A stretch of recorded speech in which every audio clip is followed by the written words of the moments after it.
In a war, no matter who wins, both parties suffer. We know that by now, and the fallout is hardly limited to them.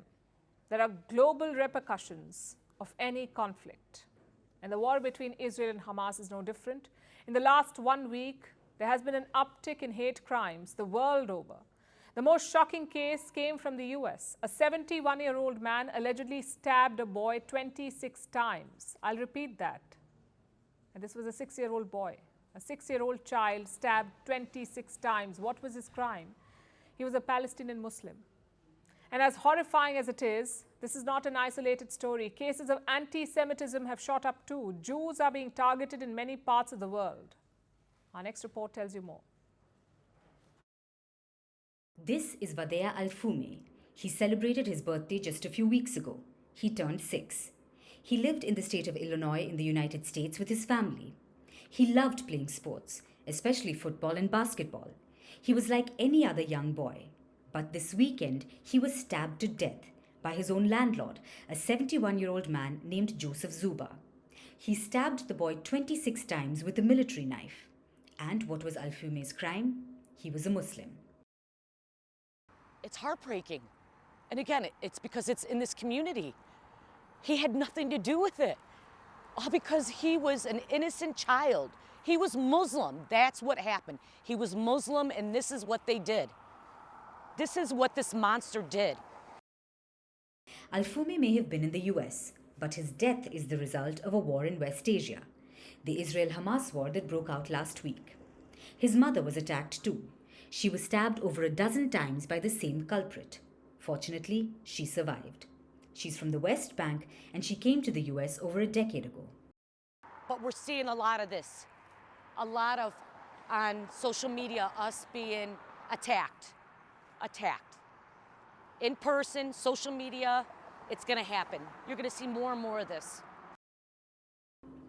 The alleged attacker has been charged with murder and hate crime. US President Joe Biden reacted to the incident. He said, "This horrific act of hate has no place in America." Such an act should have no place anywhere. Yet, hate fueled by the Israel-Hamas war is spilling over across the world, especially in Europe, which has seen a rapid surge in hate crimes and online threats. Just last week, a teacher in France was stabbed to death. President Emmanuel Macron condemned it as barbaric Islamic terrorism. Last week, France recorded over 100 anti-Semitic incidents. For the whole of last year, the number stood at 436. More than 2,000 cases of anti-Semitic speech were reported last week. We are now going to be afraid all the time. That's it. My daughter will leave to go to school, and we don't know what will happen next. Similar incidents of anti-Semitism in the UK more than quadrupled last week. The country saw 89 incidents compared to 21 last year. That's a 4-fold increase. Some Jewish schools were shut down because clearly even children aren't safe. In the US, the FBI has seen an increase in reported threats. Jewish and Muslim institutions have been targeted. Incidents are sporadic but persistent. Meanwhile, in the online world, they are simply surging. There's been an alarming rise in online chatter amongst neo-Nazis and pro-Hamas extremists. Online threats in the US increased by 488% within the first 18 hours of the first day of the attack by Hamas. We know the entire world is horrified by the attacks the terrorist organization Hamas has made on our brothers and sisters in Israel.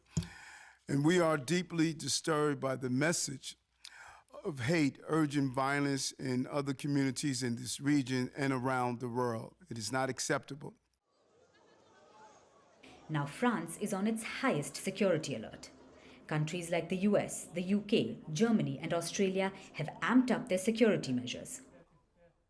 Even countries where such hate crimes aren't rampant are on high alert. Because as unacceptable as it is, this is the reality.